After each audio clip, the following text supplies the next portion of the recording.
Hello, everyone, and welcome back to the Mystery Theory podcast. A couple weeks ago, I started the series on the new investigation on Louise Kay's disappearance. She not only vanished, but also her car. And if you missed part 1, I'm going to have it linked on the top of the screen and in the description box down below, so you should check that out.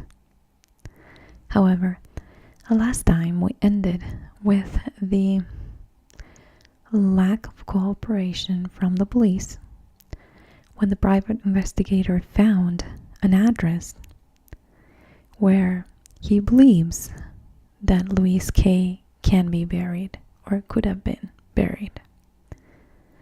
He's taking another course right now.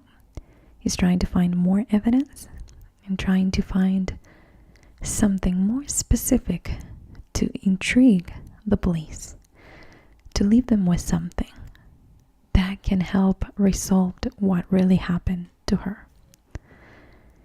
Now, how can an 18-year-old vanish into thin air? It's inexplicable. It is almost haunting to understand that she went clubbing, finished her night partying, and decided to go sleep in this beautiful area that she's done it several times, and then never came back. There are a lot more other cases that are involved in this, because the idea is to find a link. So I hope that you join me today as we go through all this investigation and what it reveals today. And hopefully you can join me next Wednesday for a new podcast where I am going to share with you the last part of this investigation, what revealed, and how we can find new things even 30 years later, and that maybe they were overlooked 30 years ago, or that maybe we didn't have the tools or the strategies that we have today in order to find people. And we all know that people disappear all the time, but vanishing this girl and her car, it's one of those things that it really haunts me. So join me as I tell you part 2 of Louise Kay's story. Hello, everyone, and welcome back to the Mystery Theory podcast. Today we're doing part 2 of the Louise Kay's disappearance.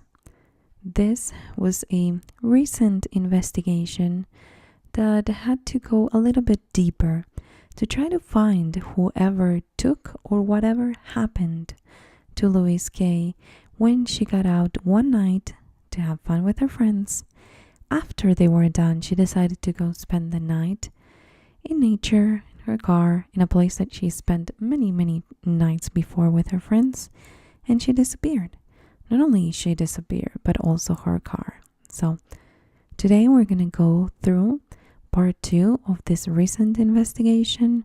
We're going to talk about a new suspect, or somebody that fitted the criteria that we are looking for, or the MO of different a specific serial killer, but from different serial killers in the area, which sounds horrible, but that's what happened, and how that could be related to what happened to Louise. So last time, remember that the team of investigators were going through the entire database of unsolved murders in the UK with a few filters. They needed to be female, and they needed to be between 14 and 35 years old. And some other details that they learned could potentially be connected to the serial killer that they believed at the time could have had something to do with her disappearance. And his name is Peter Tobin.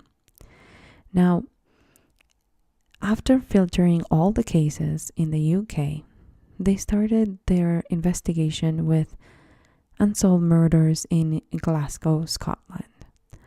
This is the hometown of Peter Tobin. So this is not only his hometown, but still where his family lived, and one of the places he best knew, the areas at least. Now, 3 young women were abducted and murdered in a 4-month period on 1977. And not only that, they disappear after going out at night to a pub, I don't know how to call it, disco, those places that you go out at night for dancing and maybe drinking or just for having fun.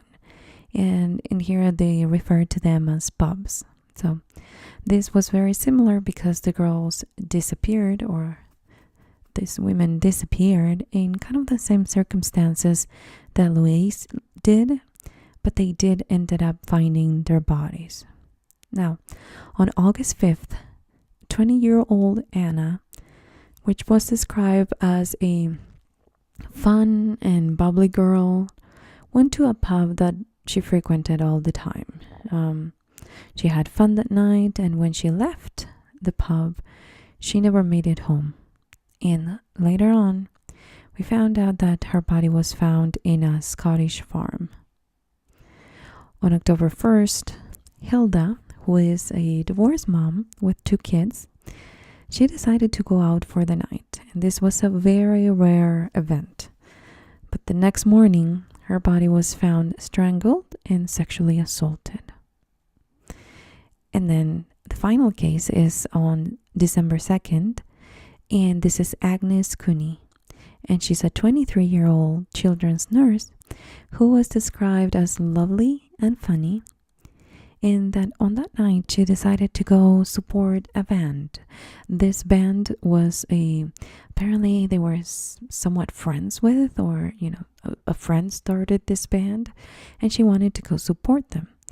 So she went that night, but vanished. And 24 hours later, they found her body outside Glasgow city centre. As you can see, the last 2 were they were in areas that they were found very easily. And the first one, it did take them some time to find it. But we'll go into the details. These are the 3 different unsolved murders that they needed to go in and see if they could kind of connect it to Peter Tobin, who hasn't confessed or mentioned anything of these 3 girls. And at this point, the investigators believed that he probably had something to do with it. Now, in 1977, it was a year that it left more questions than answers for at least the community, and was the worst year of unsolved mysteries for the area. We now also know that Peter was working at that time in 1977 for a car auction place that apparently, and I think we talked about this last time, his job was to deliver cars across the UK, and the company in particular was based in Glasgow, the area where the 3 girls disappeared and were killed, and also his hometown. This job would give him the freedom to travel, have a car that is not really his. But he was very well known, I should say, that for offering rides to ladies and visit different areas that he didn't live in, making him, as the police call him, untraceable. Now, the interesting job would be to connect, actually, the 3 killings of these girls that happened in Glasgow, and that the investigators believe that could be linked to what happened to Louise Kay, and to Peter Tobin, who they believe did all this and probably had something to do with Louise Kay. How the ladies were killed, and if they can really be connected, that would be something that they need to go through evidence and investigate more to see if they can even connect this to Peter Tobin. Now, let's just go back for a minute. Remember Vicky Hamilton. She was killed, I should say, in Livingstone, east of Glasgow in 1991. So again, we know that Peter tried to kill his wife in the 60s, and now we know that he killed Vicky Hamilton in the 90s. But what he did during the 70s, it's really something that we cannot tell. But according to Margaret, which is Peter's ex-wife, she said that she believed that he would never stop. So he was probably doing something in the 70s that the police have no idea about. Okay, so let's go a little bit deeper into these three cases that again happened in 1977 and are still unsolved, to see if we can connect it to our main investigation. So on August 5th, remember, Anna Kenny went out with her friends. They would go to this pub to have fun, and according to her friends, Anna was really pretty. She was also well-mannered, she was fun, and always looked flawless. So just you have an idea, she was somebody also very friendly. Now, they said that she would also stand out in a crowd. So she was not only very friendly, but also she was very beautiful. The last time that she was seen, she was leaving the pub and waiting for a taxi. However, in a recent interview, her friends, a couple of her friends, I think there were 4 of them, but a couple of her friends said that they would often get rides from strangers, that they know how dangerous that was now, but back then it was very common to get a lift from a stranger, and they would do it all the time. So according to them, Anna could have gotten a lift by a stranger to try to get to her house. That was the last time, while she was waiting for the taxi or waiting for a ride, that was the last time that anybody saw Anna, at least alive. So 20 months later, again, she was one of the ladies that it took them the longest to find her body. But 20 months later, her body was discovered, partially covered, 140 miles away in a slope that would lead to a small stream, with her legs tied. And they were not only tied, but they were tied with tights, which is interesting. It was only bones at the time that they found her, but they did notice that she was gagged and probably with a piece of her own clothing. The burying of the body did fit Peter's MO, but when they went a little bit deeper, they realized that there was an investigation in 2003 that reviewed what happened in this case. And they believe that, or they concluded that nobody buried her body because it was partially buried, but that probably the stream that she was by was moving the mud on top of the body. And that was, after months of being her body there, it was covering part of her body. So, again, not something that would fit what Peter would do, but still interesting to know. Now, the second case again was Hilda Macaulay, that she was, remember, the divorced mom that I mentioned in the beginning, that she would rarely go out. But on October 2nd, 1977, she decided to go to the Plaza Ballroom, which sounds very fancy and something, I don't know, very different. She was last seen leaving the place at around 12:30 a.m. and her body was discovered 12 hours later, after a father and a son were just walking by, and they saw the body and reported it to the police. The father said, and this is from the police report, that the body was not hidden, they didn't try to conceal it. Her body looked super white, and that her hands were tied behind her back and her legs were also tied and gagged with something that looked like a scarf. Very, very similar to the one before. And again, tied with tights. So, now on December 3rd, Agnes Cooney was murdered and dumped in a field, but left in the open again for people to find So she was bound with a sock in her mouth, gagging her. So again, neither of these three murders, going through them, you can see, oh, this is something that would Peter Tobin do. And that was the main goal in the beginning. But digging a little bit deeper, we find that 2 weeks after Hilda's murder, two young ladies from Edinburgh, Helen Scott and Christine Eady, were murdered. They were very young. They were both 17 years old, and both of them shared some of the gruesome details in their crime scenes that were very similar, if not identical, to Hilda Macaulay. So, this could have something to do with Hilda's, or whoever killed the other three girls. So, the problem is, or the difference I should say, is that the killer of these two young ladies, Helen and Christine, the guy was in jail. And since the three killings that we already went through, and the girls that we went through in Glasgow, they were not likely to be Peter's, which we thought that might have been the one that took Louise and maybe even killed her. The investigation turned to this other guy who might be a serial killer that could have, and apparently did.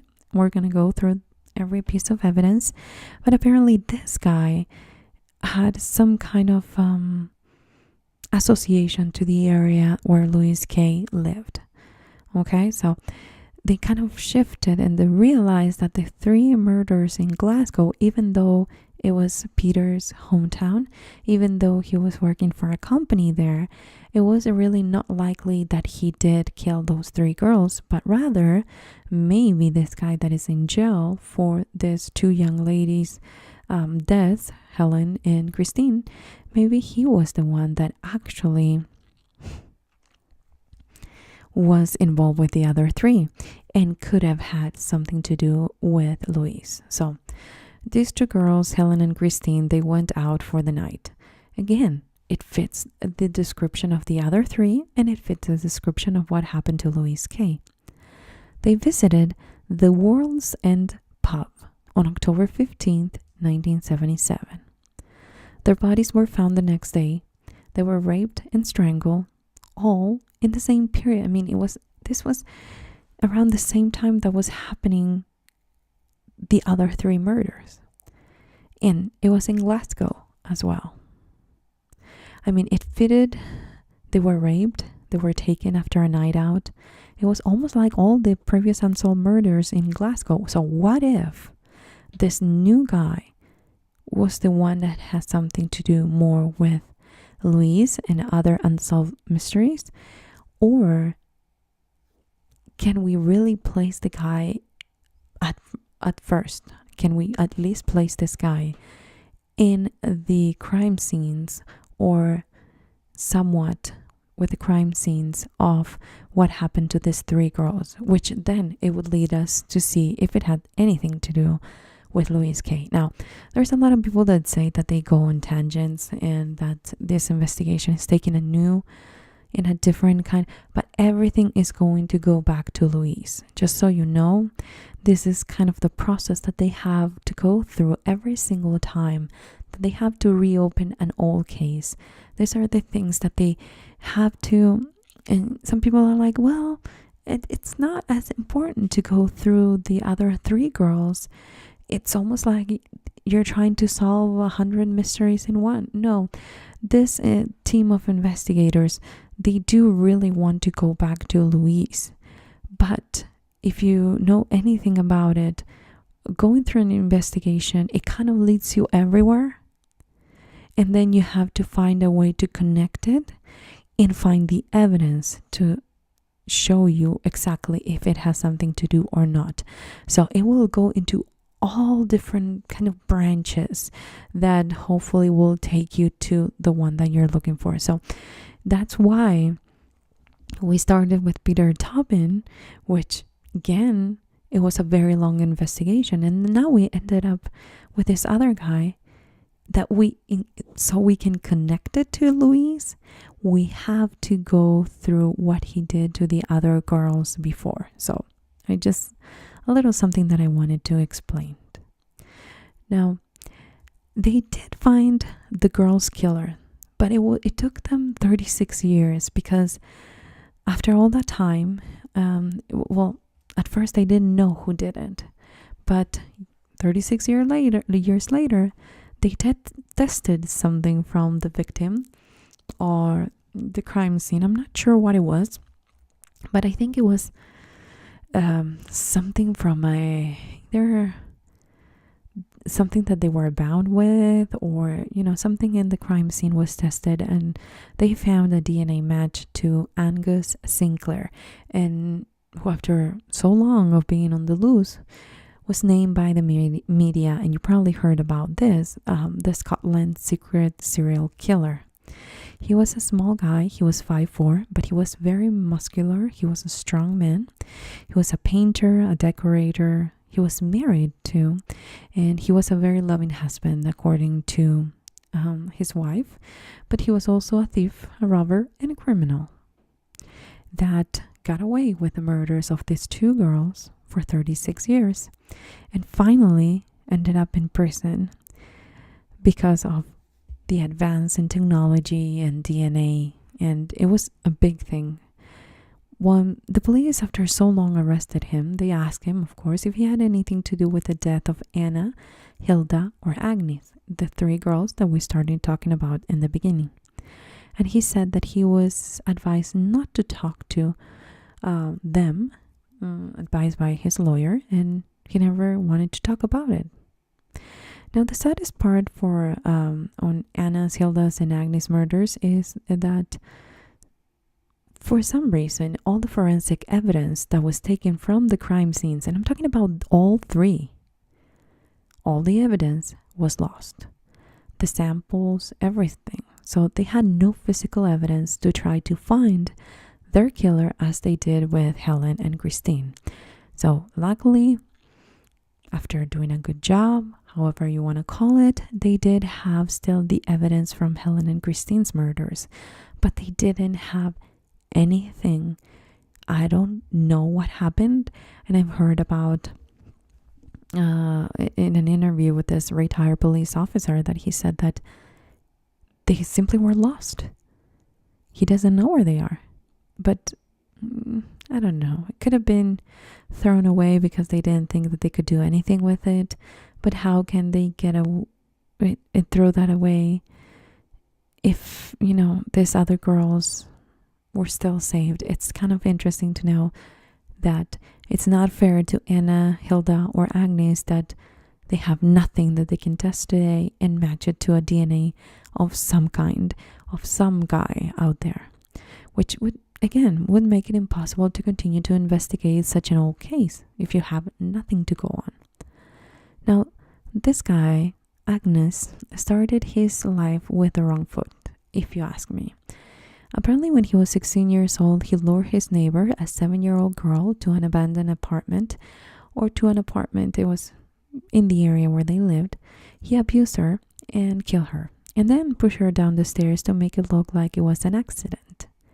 However, the police knew and ended up in jail with a 10-year sentence, which I don't get 10-year sentences for killing a little girl and sexually abusing her. But in jail, he decided to study, and he became a painter and a home decorator. When he was released, it seemed like he wanted to live a normal life and started to work as that, painter and a home decorator. He only served 6 years of the 10 that he got to begin with. And the interesting thing is that even back then, according to the psychiatrist that was evaluating him, she said that he needed supervision, that no therapy. Okay, listen to this. This would be really hard to say for a psychiatrist, I think. But she said that no therapy was going to help him. Okay, so basically nobody can help him, and that he was a danger to society. So how how and why in the world did he get released? Not only that, but 4 years earlier. I have no idea. I'm not going to go into that little tangent because we do have a lot more to go through. But it's crazy that he only served 6 years and he got out and he moved on with his life. He not only worked as a painter and a home decorator, but he also married this girl, Sarah. She was 18 years old at the time, and she was a nurse in a local hospital.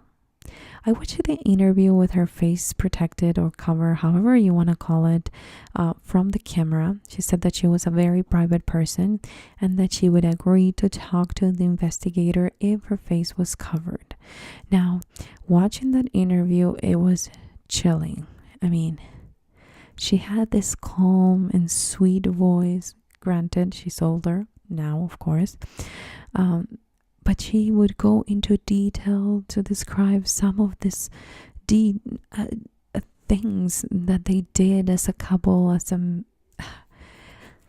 I don't know. I mean, I'm glad that she did speak, but it was like incredible to see how this guy could hide everything from her. Okay, now in the interview, she tells us that shortly after they moved to Glasgow. Apparently they got married, they moved to an area there in Glasgow, and that he was very polite, he was considerate, he was a loving and kind. Overall, an easy guy to live with and to have as a husband. They just didn't have that much problems or fights or anything like that. They did get along very well. He would come back after work. Their routine was basically he would have dinner, have tea, and something that she thought that was very interesting is that he would read several newspapers from the first page to the last, and there were different newspapers. So that she thought was odd, but that's something that he did. Later on, Agnes told Sarah that he was going to start working on the weekends for extra money. So he would leave Friday night and come back Monday morning. And this was about, you guessed it, about the same time that the girls in Glasgow started to disappear. Now, this was the time where people were not entitled to know exactly where you were at all times. And I mean, no cell phones. So it was very easy to not know what somebody would do or what was doing during the weekend unless you see them, unless you call them through a regular phone. But if you were traveling and if you were working, there was no way that you would know exactly where he was. Because of this extra work, he needed a vehicle because, again, this was going to be different places that he would have to visit. So also at around that time, or actually before the disappearances started, he purchased a white van. They refer to this particular one as a caravanette because these are the kind of vans that will lift the top, and they have this more like a camper look with a tent on top. The one that he had in particular was a Toyota Hiace van, and it was white. Sarah said that they all loved it, and he would not share that van with anybody. He was the only one that could drive it, and that they would visit and stay in different areas when they were on vacation with their son. It had beautiful curtains, and it was kind of a private place where they can sleep, and it was just overall something that they really loved to do as a family. Sarah also said that while they were at home and they were not traveling, he would pull everything out and he would carry only tools, cables, and things that he would use for work. He would also, very oddly, to me at least while you're going through this evidence, he also had tights in his toolboxes, and this was because his wife would give it to him, her old ones, the one that had holes or something like that, so he could use those to strain paint. Now, going back to the investigation, we do know that there were tire tracks in Hilda's crime scene. That is something that was stated. Again, we don't have any more evidence, but at least we know that there were some tire tracks there, and they were recorded, again, even if they lost the rest of the evidence. We also know that several witnesses in different crime scenes reported seeing a white van in the area. So now the investigators are trying to see if they can go back to the witnesses and place the specific van that they have a picture of. And this is the van that Agnes was using at the time, the Toyota. So they go back to a shepherd. He was the one that found Anna's remains, and they go and talk to him to try to see if he could describe the van that he saw during that weekend. And they also took a picture again to show it to him. The shepherd still lives in the same farm and works there, and he told the investigator that he remembers seeing that van on that specific weekend, because that specific weekend was a sheepdog trial weekend and he happened to win. So you know how that works, right? When something significant happened to you, then you kind of remember, and I'm not talking about the day that you have your child or something like that, but I remember the day or the month that I bought my first car, and that kind of, you know what I mean? It was a weekend, and I remember it was Labor Day, and all those things that kind of stick to your head or something, or that you will remember forever, and they don't really make a lot of sense why you'll remember, but for some reason you kind of remember that specific date. And he did remember seeing the van on that particular weekend because, again, of this competition. He even had a photo of him winning the trophy with the date in the trophy that matches the weekend that Anna disappeared. He said that he remembers seeing the van because it was very weird. It was a very hot day during the weekend. It was very hot. In that day, he saw the van, and he saw that all the windows and all the curtains were closed. And he is used to seeing this kind of van camping in the area. But usually when people go camping there, they go outside, they set up some kind of camp, they go for hikes, and they usually leave the windows open. It's a safe place to leave them open. And at that time, when you come back, if you're hiking, it's not going to be too hot. So let's move on. When they showed him, before we move on to Agnes, the investigator showed him the picture, and he said that it looked very much how the van that he saw that night, that day I should say, looked like. So we have one witness that says it does match. That picture of that van that you're showing me does match with one that I saw.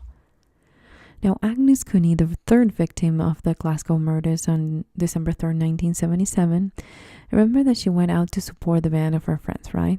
And she was trying to get a ride, and we have proof that Angus would lift people to give them ride, especially young girls, beautiful girls. He was into doing that. And we also know that Agnes would go in the car with strangers to get a lift or a ride, and wasn't unusual for any of them. So Agnes had a little bit too much to drink that night. She was tired, she was alone, so he could have offered her a ride and take her 23 miles away where later her body was found. The other interesting thing is that in every of the murders, the witness claim in every single one that they saw this white van in the area, either before or at around the same time that these girls were going out. For Agnes, the night that she was last seen alive, a witness mentioned seeing a white van. He even told the investigator that he made a left turn and then a right turn, and the victim went, left. So they kind of parted different directions in a place. But this was recently. The witness was interviewed recently, but at the time, back then, he did tell the police that that he saw this van. But instead of saying I saw a white van that I'm not sure the brand or whatever, he said that it was a white VW and not a Toyota. And so the police never looked into another kind of van that fitted that description. They just didn't. They were looking for a VW. And so after that, what would you do? I mean, he knew that they were looking for a white van. They said that it was a VW, but you probably get a little bit paranoid and think, well, maybe they're saying a VW, but they're looking for something else. Maybe they're looking for a white van. So Agnes decided to get rid of it, and oddly enough, before he got rid of it, he got rid of the carpets that were inside it. Interesting. The van was scrapped, so there is no way of testing it, but we need to find out, visit the witness in every case and see if they're if they're shown the picture again, they could recognize it, so that way we can place that specific van, that specific model, and how it looked in the area. And to see if we can place the van, maybe we can place Agnes in that place as well. Now, where Ilda McCauley's body was found that night, they did have a witness. This was a girl that was sitting in her car, and she apparently saw this guy walking by her car, past her car, and he wasn't very tall. This is in a recent interview, okay? Wasn't back then. She did tell all these things to the officers at the time, but recently she was interviewed and she said, well, he wasn't very tall and was wearing a parka.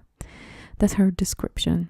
She also said that his eyes were very distinctive. So again, recently when she had this interview, the investigator showed her the picture, and she said, that's him. She immediately recognized the guy. So now, at this point, just to kind of wrap up part 2 and move on to part 3 next week, and kind of the ending of this investigation and how it took us to all kinds of different places to go back to Louise. Now at this point we have a van at every single crime scene that a witness places it there, and a very proud owner that, according to his wife, would never let anybody borrow it. So that means that if the van was there, Agnes was there.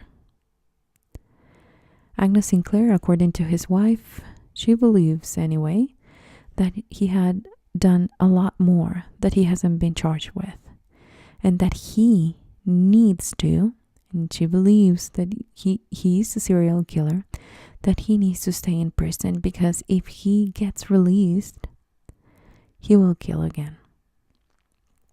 Now, to me, it doesn't take the wife to tell us that.